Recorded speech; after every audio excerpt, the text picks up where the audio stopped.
Atatürk, the first president of the Republic, the founder of the Republic. You cannot say anything critical about him because that's an insult. There is even a law that says, you know, you cannot insult or you cannot criticize or whatever the legacy of Atatürk, because he's revered, he's a national hero. There is nothing in America. There is nothing comparable to Atatürk. But sometimes I say Atatürk was the George Washington of Turkey. You know, he was, you know, the leader of the revolution. He was the commander of during the War of Independence, and he was the first president. For 15 years he was president. So that's the biggest taboo. You cannot criticize. So, but you still can't criticize. No, you cannot criticize. Are there other topics? The other topics are let's say the Armenian,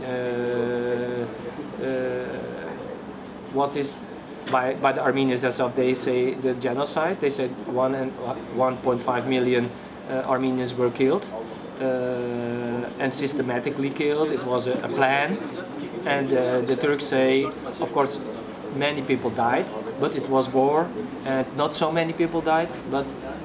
So there should be a debate about it, and we should do historical. So that's the other taboo. It's less a taboo than the first one, because there is a lot of discussion now going on about it. Third is the Kurdish issue. Until, let's say, 10 years ago, you could not. The Kurdish minority, they are about 15% of the population. You could not speak or write or broadcast or campaign in Kurdish. Now, since beginning of 2009, there is even a state channel. It's called TRT6. Yeah, so there's the 6th channel of the national TV. It broadcasts 24 hours in Kurdish. And now the election campaign in June, next June. For the first time, the Kurdish politicians will be able to campaign in their own mother tongue. That's number 3. And number 4 is the fourth taboo is the army. They are also very sensitive of any criticism. So, and there are many articles in the law that they can accuse a journalist or an academic or anybody else of insulting the army or. Do you feel safe as a journalist? Yes, because you know, I don't write columns, I don't write opinions. You know, I report on the news. So I report on somebody who is insulting or who is accused of being insulted. So according to my research, only once a foreign correspondent was arrested and also deported. It was Eliza Marcus of Reuters, and she was reporting on the Kurdish conflict in the 90s. It was so again one of the taboos. I think newspapers as papers, you know, if they call themselves or have the same philosophy as in the old days, will not survive.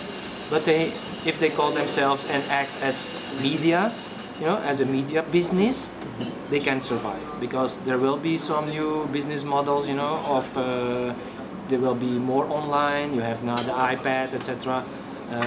I also do more things for websites. For instance, I have 2 websites of my own. That's of course a way also to promote my own work. So I think it will be more multimedia. So I also do together with my wife photography, and I just bought a flip camera, so I will do that as well. So I think the future of journalism lies in multimedia. You have to do, and certainly as a freelancer, but also as newspaper businesses, you have to do everything. You know, so you have to be on Twitter, you have to use Facebook, you have to use the social media, etc. You have to do everything. You know.